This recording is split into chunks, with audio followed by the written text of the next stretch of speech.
A lot of the conversations you're having, though, we're having today revolve around the issues that are most important to all of us facing in the United States of America and around the globe. And it comes down to the economy, stupid, as they say. It's the economy. And the economy has a great deal of impact on every other aspect of how we live our lives. And it's no secret, we've got rapid inflation. We've got the pandemic that continues to be, if not top of mind, it is still on the stove with good reason. Keisha Blair is a trained economist with extensive experience in the public, private, and nonprofit sectors. She's also part of the Prime Minister's delegation to the World Economic Forum, as well as the East Asia Summit in Singapore. She's led such events as the Most Powerful Women Summit in Montreal, Canada, and the Fortune Global Forum. She tweets at Keisha O. Blair and joins us now. Welcome back to the show. How are you, Keisha? I'm great. Thank you so much for having me, Laura. So talk to me about the ways in which there's been a lot of reports and discussion. In fact, there was a New York Times piece out today about how the U.S. spent more on its policy response to the pandemic than any other advanced economies. And now economists like yourself are revisiting how that worked. What can you tell us?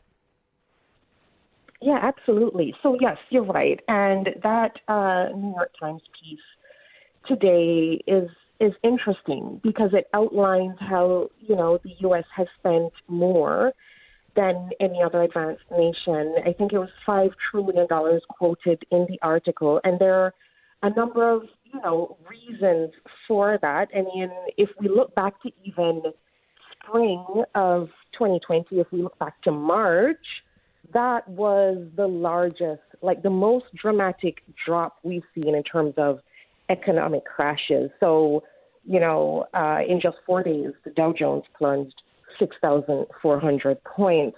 So there's been a lot of talk, in this article and other articles that I've seen about, that stimulus spending contributing to inflation, which is true. It is a fact that it would contribute because as households, receive these stimulus funds, they would drive up, spending and demand for products. But of course, there are other factors too. What's going on in Ukraine, the Russian attack on Ukraine, supply chain disruptions. And of course, Laura, the United States has some of the biggest Fortune 500 companies in the world, and they have also increased their prices.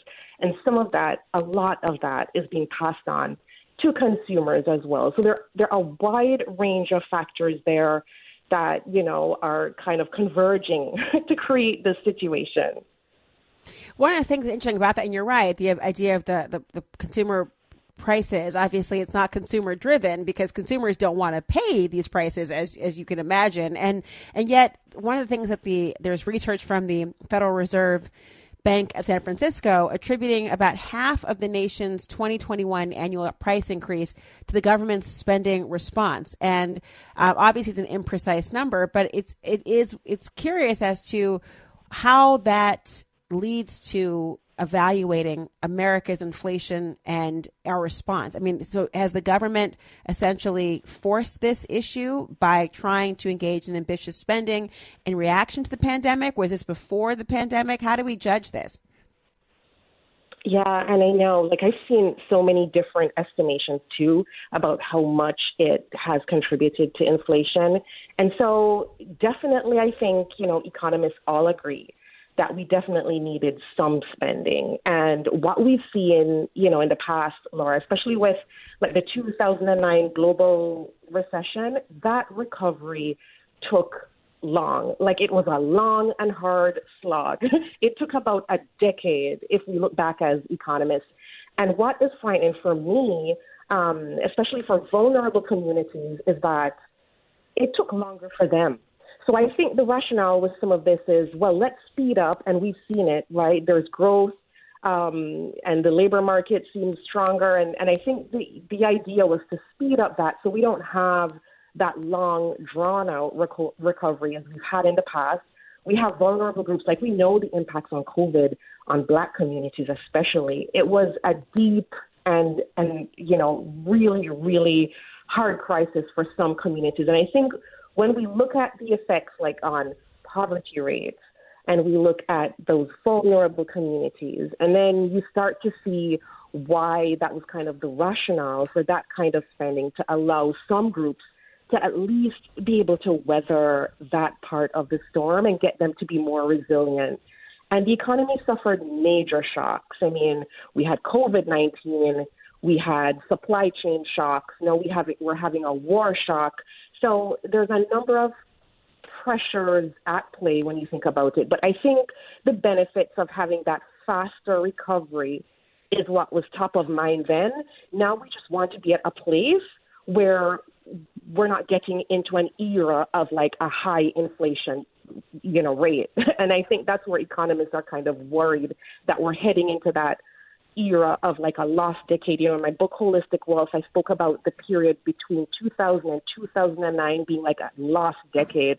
I think we're just trying to figure out a path away from that. And I think that's what the concern is right now, that if we're heading into that era of high inflation where consumers are going to have to withstand this for a longer period of time, then that poses a bigger problem. Well, talking about the intersection of what you've described and the idea of employment, because one of the things people often are discussing now in terms of this, not only is the consumer spending, but that is one of the things the article points out is disruption has had its upsides. America now has a record 1.8 jobs open for every unemployed worker, which has in some ways given employees more power to demand more flexibility and better benefits and higher pay. Are we seeing that there could be that upside for at least the average employee? Absolutely. And I think that's the rationale, too, for even some of these corporations rising their prices. I know some of them are testing the markets to see what will hold, but the rationale is,